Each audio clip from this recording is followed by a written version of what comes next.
தீபம் தொலைக்காட்சி நேயர்கள் அனைவருக்கும் வணக்கம். இணைந்திருக்கின்றோம் தீபம் தொலைக்காட்சியின் செய்திகளின் தொகுப்போடு. இன்றைய தினம் இலங்கையில் இடம்பெற்ற முக்கியமான செய்திகளின் தொகுப்போடு இணைந்திருக்கின்றோம். அந்த வகையில் முதலாவது செய்தியாக, மனித உரிமை மீறல்களில் ஈடுபட்ட குற்றச்சாட்டுகளுக்கு உள்ளாகியுள்ள இலங்கை இராணுவ மற்றும் கடற்படை அதிகாரிகள் 2 பேருக்கு எதிராக அமெரிக்கா தடைகளை விதித்துள்ளது. சர்வதேச மனித உரிமைகள் தினமான நேற்று அமெரிக்க ராஜாங்க செயலாளர் ஆண்டனி பிளிங்கன் இது தொடர்பான அறிவிப்பை வெளியிட்டுள்ளார். மனித உரிமை மீறல்கள் தொடர்பான 7031 பிரிவின் கீழ் இந்த தடை விதிக்கப்பட்டுள்ளது. இலங்கை கடற்படை புலனாய்வு அதிகாரியான சந்தன ஹெட்டியாராச்சி மற்றும் இராணுவ அதிகாரியான சுனில் ரத்நாயக்க ஆகியோருக்கும் அவர்களின் குடும்பத்தினருக்கும் அமெரிக்காவுக்குள் நுழைவதற்கு தடை விதிக்கப்பட்டுள்ளது. கடற்படை புலனாய்வு அதிகாரியான சந்தன ஹெட்டியாராச்சி கொழும்பில் கடத்தப்பட்டு காணாமல் ஆக்கப்பட்ட 11 பேர் தொடர்பான வழக்கில் குற்றம் சாட்டப்பட்டுள்ளவராவார். 2008 ஆண்டு முதல் 2009 ஆண்டு வரை திருகோணமலை 11 வழக்கில் குறைந்தது 8 பாதிக்கப்பட்டவர்களின் சுதந்திரத்திற்கான உரிமையை அப்பட்டமாக மறுத்து மனித உரிமை மீறல்களில் ஈடுபட்டதற்காக தடை விதிக்கப்படுவதாக அறிவிக்கப்பட்டுள்ளது. முன்னாள் இராணுவ அதிகாரியான சுனில் ரத்நாயக்க 2000 ஆண்டில் 8 பொதுமக்களை நீதிக்கு புறம்பாக படுகொலை செய்த மனித உரிமை மீறல்களில் சம்பந்தப்பட்டதற்காக தடை விதிக்கப்பட்டுள்ளது. இவர்களும் இவர்களது உடனடி குடும்ப உறுப்பினர்களும் அமெரிக்காவிற்குள் நுழைவதற்கு தகுதியற்றவர்கள் என்று ராஜாங்க திணைக்கள அறிக்கையில் கூறப்பட்டுள்ளது. அத்துடன் இந்த 2 நபர்களின் மீதான தடை இலங்கையில் நடந்த மனித உரிமை மீறல்களுக்கு பொறுப்பு கூறலுக்கு ஆதரவாக நாங்கள் எடுக்கும் ஒரே நடவடிக்கை அல்ல என்றும் அந்த அறிக்கையில் சுட்டிக்காட்டப்பட்டுள்ளது. மேலும் சீனா, வடகொரியா, உகண்டா, பங்களாதேஷ், இலங்கை உள்ளிட்ட நாடுகளின் 12 இராணுவ அதிகாரிகளுக்கு எதிராக அமெரிக்கா தடைகளை அறிவித்துள்ளமை குறிப்பிடத்தக்கது. அடுத்த ஆண்டு நாடு பொருளாதார ரீதியான வங்குரோத்து நிலையை எதிர்கொள்ளும் என்று ஐக்கிய மக்கள் சக்தி நாடாளுமன்ற உறுப்பினர் ஹர்ஷ டி சில்வா எச்சரித்துள்ளார். நாடாளுமன்றத்தில் நேற்று உரையாற்றிய அவர், வரும் ஜனவரியில் வெளிநாட்டு நாணய கையிருப்பு மறை $437 மில்லியன் இருக்கும். அடுத்த ஆண்டு பிப்ரவரி தொடக்கம் அக்டோபர் வரையான காலப்பகுதியில் வெளிநாட்டு கடன்களுக்காக $4833 மில்லியன் செலுத்த வேண்டியிருக்கும். இதனால் அடுத்த ஆண்டு இலங்கை வங்குரோத்து நிலையை அடையும். நான் யாரையும் பயமுறுத்த முயற்சிக்கவில்லை, யதார்த்தத்தை மட்டுமே வெளிப்படுத்த முயற்சிக்கிறேன். அனைத்து இறக்குமதிகளும் நிறுத்தப்படும். கூகுள் வரைபடம் உட்பட முழு தகவல் தொழில்நுட்ப அமைப்புகளும் மூடப்படும். ஏனெனில் எங்களால் பணம் செலுத்த முடியாமல் போகும். பணத்தை திரட்டுகின்ற மத்திய வங்கியின் முயற்சிகள் பலனை தரவில்லை. உள்நாட்டு தீர்வுகள் உதவாது. ஒரே ஒரு தீர்வு இருக்கிறது, சர்வதேச நாணய நிதியத்தின் உதவியை நாடுவதே அது. சர்வதேச நாணய நிதியம் என்பது நெருக்கடியான நிலையில் உள்ள இலங்கையின் பொருளாதாரத்தை மீட்டெடுக்கக்கூடிய தீவிர சிகிச்சை பிரிவாகும் என்றும் அவர் தெரிவித்துள்ளார். வெளிநாட்டு நாணய கையிருப்பை நிலைப்படுத்திக் கொள்வதற்காக யாரிடமும் எந்த உதவியையும் நாடப்போவதில்லை என்று நிதி அமைச்சர் ஃபசில் ராஜபக்ஷ தெரிவித்துள்ளார். நாடாளுமன்றத்தில் நேற்று வரவு செலவு திட்ட விவாதத்தின் இறுதியில் உரையாற்றிய ஃபசில் ராஜபக்ச, நிபந்தனைகளை ஏற்றுக்கொள்ள முடியாவிட்டால் சர்வதேச நாணய நிதியத்தின் உதவியை இலங்கை நாடாது. கடன் கொடுக்க முன்வைக்கும் நிபந்தனைகள் சாதகமாக இல்லாவிட்டால் யாரும் வங்கியிடம் கடன் வாங்க மாட்டார்கள். எங்களின் வெளிநாட்டு நாணய கையிருப்பை நாமே நிலைப்படுத்துவோம். சர்வதேச நாணய நிதியத்தின் அதிகாரிகள் ஏற்கனவே இங்கு வந்து இலங்கை அரசாங்கத்துடன் கலந்துரையாடியுள்ளனர். நான் அவர்களை ஏற்கனவே சந்தித்துள்ளேன். அவர்கள் ஆண்டுதோறும் இங்கு வந்து பொருளாதார நிலை குறித்து ஆய்வு மேற்கொண்டு அறிக்கை சமர்ப்பித்து வருகின்றனர். யதார்த்தமான பரிந்துரைகளை மட்டுமே நாங்கள் செயற்படுத்துகிறோம். எல்லா கடனையும் தீர்த்து இனி யாரிடமும் கடன் வாங்க மாட்டோம் என்பதை உலகுக்கு சொல்வதே எங்கள் நோக்கம். இந்த நாட்டை கடன் இல்லாத நாடாக மாற்றுவோம் என்றும் அவர் தெரிவித்துள்ளார். நிதியமைச்சர் ஃபசில் ராஜபக்ஷவின் புதுடெல்லி பயணத்தை தொடர்ந்து பொருளாதார நெருக்கடியை சமாளிக்கும் வகையில் இலங்கைக்கு உதவுவதற்காக அவசர அடிப்படையில் இந்தியா ஒரு பொதியை உருவாக்கி வருவதாக இந்தியாவின் எகானமிக் டைம்ஸ் செய்தி வெளியிட்டுள்ளது. இதற்கமைய உணவு மற்றும் சுகாதார பாதுகாப்பு பொதி அவசர அடிப்படையில் இலங்கைக்கு வழங்கப்படும் என எதிர்பார்க்கப்படுகிறது. அத்துடன் எரிசக்தி பாதுகாப்பு பொதி மற்றும் நாணய பரிமாற்றம் ஆகியவற்றுடன் இந்தியா முதலீடுகளை ஊக்குவிக்கும் திட்டங்களை முன்னெடுக்க இந்தியா தயாராக வருவதாக இந்திய அதிகாரிகள் தெரிவித்துள்ளனர். இந்த நோக்கங்களை நிறைவேற்றுவதற்கான நடைமுறைகள் பரஸ்பரம் ஒப்புக்கொள்ளப்பட்ட காலப்பகுதிக்குள் முன்கூட்டியே இறுதி செய்யப்படும் என்று ஃபசில் ராஜபக்சவின் பயணத்தின் போது ஒப்புக்கொள்ளப்பட்டது. உணவு மற்றும் சுகாதார பாதுகாப்பு பொதியானது இந்தியாவில் இருந்து உணவு, மருந்துகள் மற்றும் ஏனைய அத்தியாவசிய பொருட்களை இறக்குமதி செய்வதற்கான கடன் வசதியை கொண்டதாக இருக்கும். எரிசக்தி பொதியானது இந்தியாவிலிருந்து எரிபொருள் இறக்குமதி செய்வதற்கான கடன் வசதியையும் திருகோணமலை எண்ணெய் தாங்கிகளை ஆரம்பகால நவீனமயமாக்கலையும் உள்ளடக்கியதாக இருக்கும்.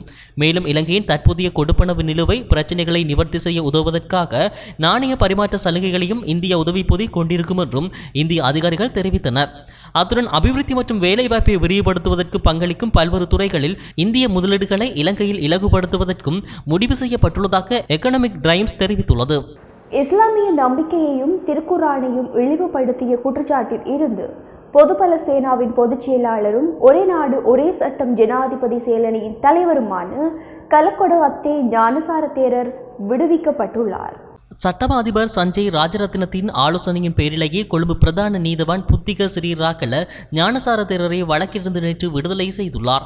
நேற்று இந்த வழக்கு விசாரணைக்கு எடுத்துக் கொள்ளப்பட்ட போது ஞானசார தேரரை வழக்கிலிருந்து விடுவிக்குமாறு சட்டமா அதிபர் ஆலோசனை கூறியுள்ளார் என்று வழக்கை தாக்கல் செய்த ஒருங்கிணைக்கப்பட்ட குற்றங்களை கண்டறியும் போலீஸ் பிரிவு நீதிமன்றத்திற்கு தெரியப்படுத்தியது. இதையடுத்தே நீதிமன்றம் ஞானசார தேரரை குற்றச்சாட்டிலிருந்து விடுவித்துள்ளது. 4 ஆண்டுகளுக்கு முன்னர் பொலனர்வையில் நடந்த 2 பேரணிகளின் போது இஸ்லாமிய மத நம்பிக்கைகள் மற்றும் திருக்குர்ஆனை அவமதித்தார் என்று ஞானசார தேரருக்கு எதிராக நாடாளுமன்ற உறுப்பினர் முஜிபுர் ரஹ்மான் செய்த முறைப்பாட்டுக்கு அமைய ஒருங்கிணைக்கப்பட்ட குற்றங்களை கண்டறியும் போலீஸ் பிரிவு மேற்படி வழக்கை தாக்கல் செய்திருந்தவை குறிப்பிடத்தக்கது. சாணக்கியன் உள்ளிட்டோரின் நிபந்தனைகளுக்கு நாங்கள் அடிபணிய போவதில்லை என்று அமைச்சர் மஹிந்த அமரவீர நேற்று தெரிவித்துள்ளார். வரவு செலவு திட்டத்திற்கு ஆதரவு வழங்க வேண்டுமெனின் விடுதலை புலி உறுப்பினர்களை விடுதலை செய்யுமாறு தமிழ் தேசிய கூட்டமைப்பின் நாடாளுமன்ற உறுப்பினர் ராசமாணிக்கம் சாணக்கியன் தெரிவிப்பாராயின் அவ்வாறானவர்களின் ஆதரவு எங்களுக்கு தேவையில்லை. நாட்டில் இனவாதத்தை ஏற்படுத்துவதற்கோ அல்லது விடுதலை புலிகள் மீள் உருவாவதற்கோ ஒருபோதும் இடமளிக்க மாட்டோம். சாணக்கியன் உள்ளிட்டோரின் வாக்குகளை அவர்களே வைத்துக் கொள்ளட்டும். அவர்களின் நிபந்தனைகளுக்கு நாங்கள் அடிபணிய போவதில்லை எனவும் அவர் தெரிவித்துள்ளார்.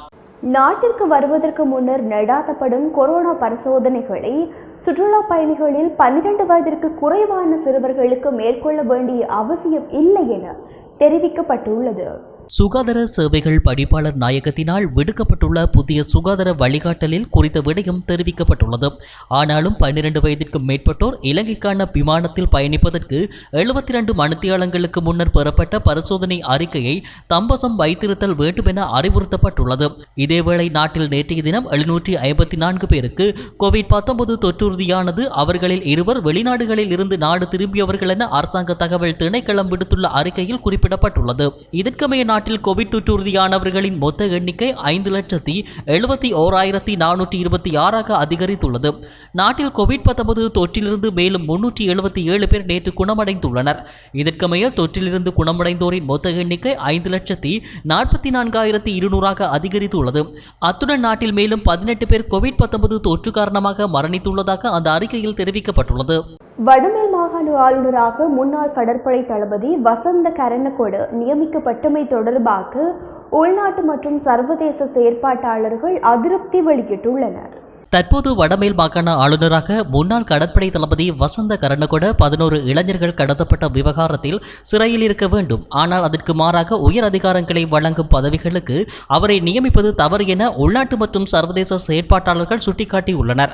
அவர்கள் மேலும் தெரிவிக்கையில் பொறுப்புக்கூறல் மற்றும் நல்லிணக்கம் தொடர்பாக ஜனாதிபதி கோட்டாபாய ராஜபக்ச தலைமையிலான அரசாங்கம் காண்பித்து வரும் அலட்சிய போக்கை இந்த நியமனம் தெளிவாக வெளிப்படுத்தியுள்ளதாக அவர்கள் தெரிவித்துள்ளனர். அத்துடன் ஒட்டுமொத்த சர்வதேச சமூகமும் இனப்படுகொலை, மனித உரிமை மீறல்கள் மற்றும் போர்க்குற்றங்களுடன் தொடர்புடையவர்களுக்கு எதிராக தடைகளை விதிக்க வேண்டிய தருணம் இது என கனேடிய தமிழர் தேசிய அவை கேட்டுக்கொண்டுள்ளது. தண்டனைகளில் இருந்து தப்பிக்கும் போக்கு இலங்கையில் விரிவடைந்து வருவதாகவும் போர்க்குற்றச்சாட்டு உள்ளவர்கள் நாட்டின் உயர் பதவிகளுக்கு நியமிக்கப்படுவதன் மூலம் படுகொலை தொடர்பான குற்றச்சாட்டுகளை மூடி மறைப்பதற்கான முயற்சிகள் மேற்கொள்ளப்படுகின்றன என்றும் சுட்டிக்காட்டியுள்ளது. வசந்த கரன்னகொட நியமனம் குறித்து சர்வதேச மன்னிப்பு சபையின் தெற்காசிய பிராந்திய ஆய்வாளர் தியாகி ருபன் பத்ரன அவரது உத்தியோகபூர்வ ட்விட்டர் பக்கத்தில் பதிவிட்டுள்ளார். அதில் 11 பேர் கடத்தப்பட்டு காணாமலாக்கப்பட்ட வழக்கில் தொடர்பு பட்டிருக்கக்கூடிய வசந்த கரன்னகொட அதற்காக சிறையில் இருக்க வேண்டுமே தவிர உயர் அதிகாரத்தை வழங்கும் பதவிகளுக்கு நியமிக்கப்படக்கூடாது என்றும் அந்த பதிவில் அவர் சுட்டிக்காட்டியுள்ளார். இவ்வருட சர்வதேச மனித உரிமைகள் தினத்தில் இலங்கையை பொறுத்தமட்டில் குற்றவாளிகள் சட்டத்திலிருந்து தப்பிப்பது மாத்திரமன்றி அவர்களுக்கு முக்கியமான உயர் பதவிகளும் வழங்கப்படும் என்ற விடயம் நினைவுறுத்தப்பட்டுள்ளது என சட்டத்தரணியும் மனித உரிமைகள் செயற்பாட்டாளருமான பவானி பொன்சேகா குறிப்பிட்டுள்ளார். இந்த நியமனம் தண்டனைகளிலிருந்து தப்பிக்கும் போக்கு மற்றும் அதிகரித்த இராணுவ மயமாக்கல் ஆகியவற்றை வெளிப்படுத்தி இருப்பதுடன் அரசியல் ரீதியான பொறுப்புக்கூறல் மற்றும் நல்லிணக்கம் தொடர்பில் கோட்டாபாய ராஜபக்ச அரசாங்கம் காண்பித்து வரும் அலட்சிய போக்கு குறித்த தெளிவான செய்தியையும் வழங்கியிருக்கிறது என்றும் அவர் குறிப்பிட்டுள்ளார். இலங்கையின் தெற்கு கடற்பரப்பில் 250 கிலோகிராம் ஹெரோயின் போதைப் பொருளுடன் வெளிநாட்டு கப்பல் ஒன்று மீட்கப்பட்டுள்ளது. சர்வதேச கடற்பரப்பில் மேற்கொள்ளப்பட்ட விசேட நடவடிக்கையின் போது குறித்த 280 கிலோவுக்கும் அதிகமான ஹெரோயின் போதைப் பொருளை ஏற்றிச் சென்ற வெளிநாட்டு மீன்பிடி கப்பலுடன் 6 சந்தேக நபர்களை இலங்கை கடற்படையினர் கைது செய்துள்ளனர்.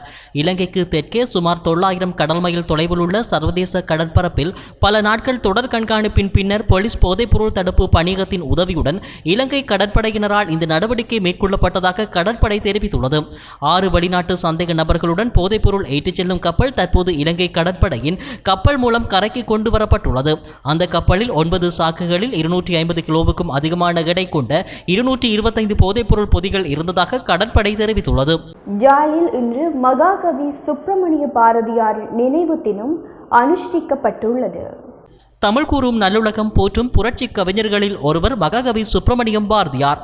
1882 ஆண்டு டிசம்பர் மாதம் 11ஆம் தேதி தமிழ்நாட்டின் தூத்துக்குடி மாவட்டத்தில் உள்ள எட்டயபுரத்தில் பாரதியார் பிறந்தார். கவிஞர், எழுத்தாளர், இதழாசிரியர், விடுதலை போராட்ட வீரர் மற்றும் சமூக சீர்திருத்தவாதி என அறியப்பட்டு தமிழ் இலக்கிய உலகில் மகாகவி என்றும் எட்டயபுரத்து கவிராயர் என்றும் முண்டாசு கவி என்றும் அழைக்கப்பட்டார். இவரது 139வது ஜனன தினம் இன்று ஜாழ் மாவட்டத்தில் நல்லூரடியில் உள்ள பாரதியாரின் திருவுருவச் சிலைக்கு மலர் மாலை அணிவித்து ஜாழ் மாவட்டத்திற்கான இந்திய துணை தூதர், ஜாழ் மாநகர மேயரும் நினைவு தினத்தை அனுஷ்டித்துள்ளனர். மன்னாரில் கடந்த 10 நாட்களில் 144 கொரோனா தொற்றாளர்கள் அடையாளம் காணப்பட்டுள்ள நிலையில் மன்னார் மாவட்டத்தில் இவ்வருடம் 3060 கொரோனா தொற்றாளர்கள் அடையாளம் காணப்பட்டுள்ளதாக மன்னார் மாவட்ட பிராந்திய சுகாதார சேவைகள் பணிப்பாளர் வைத்தியர் டி வினோதன் தெரிவித்துள்ளார். மன்னார் மாவட்ட கொரோனா நிலவரம் தொடர்பாக அவர் இன்று விடுத்துள்ள கொரோனா நிலவர அறிக்கையில் குறிப்பிடப்பட்டுள்ளது. குறித்த அறிக்கையில் மேலும் குறிப்பிடுகையில், மன்னாரில் கடந்த 10 நாட்களில் 144 கொரோனா தொற்றாளர்கள் அடையாளம் காணப்பட்டுள்ள நிலையில் மன்னார் மாவட்டத்தில் இவ்வருடம் 3060 கொரோனா தொற்றாளர்களும் தற்போது வரை 3077 கொரோனா தொற்றாளர்களும் அடையாளம் காணப்பட்டுள்ளனர். மேலும் நேற்று முன்தினம் இரவு 2 கொரோனா மரணங்கள் பதிவாகியுள்ளது. மன்னார் பள்ளிமுனையைச் சேர்ந்த 59 வயதுடைய பெண்ணொருவர் வீட்டில் மரணித்த நிலையில் மன்னார் மாவட்ட பொது வைத்தியசாலைக்கு கொண்டுவரப்பட்டு மேற்கொள்ளப்பட்ட பரிசோதனையில் கொரோனா தொற்று உள்ளமை தெரிய வந்துள்ளது.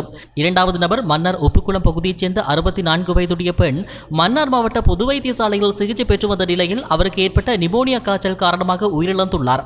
அவருக்கு மேற்கொள்ளப்பட்ட பரிசோதனையில் கொரோனா தொற்று உறுதி செய்யப்பட்டுள்ளது.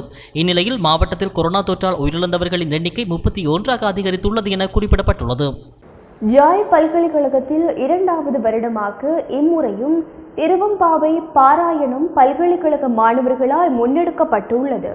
ஜாழ்ப்பாணம் பல்கலைக்கழகத்தின் துணைவேந்தர் ஸ்ரீ சட்குணராஜாவின் வழிகாட்டுதலுக்கு அமைவாக 3ஆம் வருட கலைப்பிட மாணவர்களினால் 2வது வருடமாக இம்முறையும் திருவம்பாவை பாராயணம் ஜாழ்ப்பாண பல்கலைக்கழக மாணவர்களால் அனுஷ்டிக்கப்படுகிறது. ஜாழ் பல்கலைக்கழகத்தின் பரமேஸ்வரா முன்றலில் அதிகாலை வேளையில் ஆரம்பித்த குறித்த பாராயணம் பாலசிங்கம் விடுதியை அடைந்த பின்னர் தபால்பட்டி சந்தியூடாக பரமேஸ்வரா சந்தியை அடைந்து பல்கலைக்கழக பரமேஸ்வரா கோயில் முன்றலில் நிறைவடையும். குறித்த பாராயண நிகழ்வு குறிப்பிடப்பட்ட வீதிகளில் காணப்படுகின்ற கோவில்களில் முன்னெடுக்கப்படுகின்றது.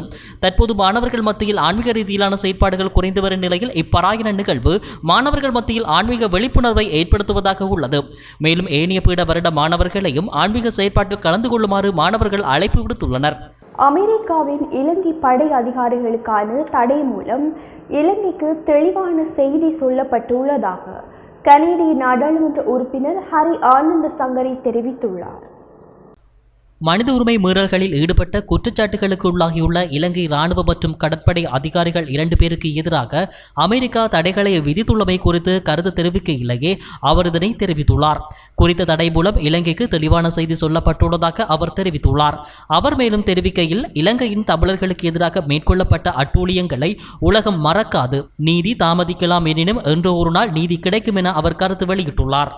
தமிழ் பேசும் சிறுபான்மையின கட்சிகளுக்கு இடையிலான 2வது சந்திப்பு நாளை கொழும்பில் இடம்பெறவுள்ளது. அண்மையில் தமிழ் பேசும் சிறுபான்மையின் கட்சிகளான தமிழ் தேசிய கூட்டமைப்பு, தமிழ் முற்போக்கு கூட்டணி, ஸ்ரீலங்கா முஸ்லிம் காங்கிரஸ், தமிழ் மக்கள் தேசிய கூட்டணியின் அங்கத்துவ கட்சிகளின் தலைவர்கள் யாழ்ப்பாணத்தில் சந்தித்து கலந்துரையாடியிருந்தனர். அதன்போது அடுத்த கூட்டத்தை கொழும்பில் நடத்துவதென இதன்போது தீர்மானிக்கப்பட்டது. அதற்கமைவாக நாளை பம்பலப்பட்டியில் உள்ள விடுதியொன்றில் காலை 11 மணிக்கு கூட்டம் ஏற்பாடு செய்யப்பட்டுள்ளது. இந்த கூட்டத்தை தலைமை தாங்கி நடத்தும் கூட்டமைப்பின் தலைவர் இரா சம்பந்தனிடம் கோரும் கடிதத்தை ஏற்பாட்டாளர்கள் நேற்று கையளித்தனர். நாளைய கூட்டத்தில் கலந்து கொள்வதாக இரா சம்பந்தன் வாக்குறுதி அளித்துள்ளார். தென் ஆப்பிரிக்கா உள்ளிட்ட 6 நாடுகளுக்கு விதிக்கப்பட்ட பயணத் தடையை நீக்கியமை திட்டமிடப்படாத தீர்மானம் என சுகாதார நிபுணர்கள் குழு தெரிவித்துள்ளது. குறித்த விடயத்தை சுகாதார தொழில் நிபுணர்கள் கல்வியகத்தின் தலைவர் வைத்திய ரவி குமுதேஸ் தெரிவித்துள்ளார். அவர் இன்று ஊடகங்களுக்கு கருத்து தெரிவிக்கும் போதே இதனை தெரிவித்துள்ளார். மேலும் சரியான திட்டமிடலின்றி அரசாங்கம் இந்த முடிவை எடுத்துள்ளதாகவும் புதிய மாறுபாடு நாட்டுக்கு வருவதை தடுக்க முடியாது என்ற அடிப்படையிலேயே அரசாங்கம் செயற்பட்டு வருகின்றது எனவும் அவர் குற்றம் சாட்டியுள்ளார். அரசாங்கம் பதவிக்கு வருவதற்கு பயன்படுத்திய மூலோபாய செயற்பாடுகள் தற்போது அரசாங்கத்திற்கே வினையாக மாறியுள்ளதாக ஐக்கிய மக்கள் சக்தி நாடாளுமன்ற உறுப்பினர் திஸ்ஸ அத்தநாயக்க தெரிவித்துள்ளார். கொழும்பில் இன்று இடம்பெற்ற ஊடகவியலாளர் சந்திப்பிலேயே அவர் இதனை தெரிவித்துள்ளார். அவர் மேலும் தெரிவிக்கையில், இந்த அரசாங்கம் எப்படி ஆட்சிக்கு வந்தது என்பதை மக்கள் அனைவரும் அறிவார்கள். ஈஸ்டர் குண்டு தாக்குதலே இந்த அரசாங்கம் ஆட்சிக்கு வர அடிப்படை காரணமாக இருந்தது. ஈஸ்டர் ஞாயிறு குண்டு தாக்குதலை தடுக்கவில்லை என்றும் நல்லாட்சி அரசாங்கம் தேசிய பாதுகாப்புக்கு அச்சுறுத்தலை ஏற்படுத்தியுள்ளது என்றும் குற்றத்தை சுமத்தினார். உண்மையில் இந்த அரசாங்கம் குண்டை வெடிக்கச் செய்தே ஆட்சிக்கு வந்தது. தற்போது அதன் பிரதிபலனை அரசாங்கம் பாரதூரமாக அனுபவித்து வருகிறது. வீடுகளில் தற்போது சமையல் எரிவாயு கொள்கலன்கள் வெடித்து வருவதுடன் வயல்வெளிகளில் பசொலி தாங்கிகளும் வெடித்து வருகின்றன. காணப்படும் இந்நிலைமைக்கு அமைய அரசாங்கம் வெடித்துக்கொண்டு ஆட்சிக்கு வந்தது போல் மீண்டும் வெடித்துக்கொண்டே வீட்டுக்கு செல்ல நேரிடும் எனவும் திஸ்ஸ அத்தநாயக்க தெரிவித்துள்ளார். தகவல் அறியும் உரிமை ஆணைக்குழுவுக்கு உறுப்பினர்கள் நியமிக்கப்பட்டுள்ளனர். குறித்த தகவலை ஜனாதிபதி பேச்சாளர் கிங்ஸ்லி ரத்நாயக்க தனது ட்விட்டர் பதிவில் தெரிவித்துள்ளார். அதன்படி 2016 12ஆம் இலக்க தகவல் அறியும் உரிமை தொடர்பான சட்டத்தின் 12ஆம் சரத்தின் ஏற்பாடுகளுக்கு அமைய ஜனாதிபதியினால் இந்த நியமனங்கள் வழங்கப்பட்டுள்ளன. 5 உறுப்பினர்கள் கொண்ட இந்த ஆணைக்குழுவின் தலைவராக ஓய்வு பெற்ற நீதிமன்ற நீதியரசர் உபாலி அபேரத்ன நியமிக்கப்பட்டுள்ளார். தகவல் அறியும் உரிமை ஆணைக்குழுவின் ஏனைய உறுப்பினர்களாக ஜெகத் பண்டார லியன ஆராய்ச்சி, கிஷாலி பிண்டோ ஜெயவர்த்தன, ஓய்வு பெற்ற நீதிபதி ரோஹிணி வல்கம மற்றும் கலாநிதி அதுலஸ்ரீ குமார சமரகுன் ஆகியோர் நியமிக்கப்பட்டுள்ளனர். கூட்டு ஒப்பந்தத்திற்கு எதிராக செயற்பட்ட சங்கங்களும் அரசியல் கட்சிகளும் இன்று சந்தா பணத்திற்காக ஒப்பந்தம் வேண்டும் என்கின்றன என இலங்கை தொழிலாளர் காங்கிரசின் பொதுச் செயலாளரும் இராஜாங்க அமைச்சருமான ஜீவன்தொண்டுமான் தெரிவித்துள்ளார். கொட்டக்கலையில் இன்று இடம்பெற்ற நிகழ்வு ஒன்றில் கலந்து கொண்டு கருத்து தெரிவிக்கையிலேயே அவர் இதனை தெரிவித்துள்ளார். அவர் மேலும் தெரிவிக்கையில், நான் அரசியல் பழிவாங்கல்களில் ஈடுபடுவது கிடையாது. அரசியலை விடவும் சிறந்த நிர்வாகத்தையே செய்ய விரும்புகிறேன். நான் அமைச்சு பதவியை ஏற்கும் போது அந்த அமைச்சு 2300 மில்லியன் ரூபாய் கடன் சுமையில் இருந்தது. நல்லாட்சியின் போது 4000 இந்திய வீட்டு திட்டத்தில் 699 வீடுகள் தான் மக்களிடம் கையளிக்கப்பட்டிருந்தன. நான் அமைச்சு பதவியை ஏற்ற பின்னர் 1000க்கும் மேற்பட்ட வீடுகள் கையளிக்கப்பட்டுள்ளன. எஞ்சியவை இம்மாதத்திற்குள் கையளிக்கப்படும். மேலும் எனது அமைச்சின் புதிய வேலை திட்டங்கள் அடுத்த வருடம் முதல் ஆரம்பமாகும் என்றார். இத்துடன் தீபம் தொலைக்காட்சியின் செய்திகளின் தொகுப்பு நிறைவடைந்தன. மீண்டும் நாளை இரவு எதிர்பாருங்கள். வணக்கம்.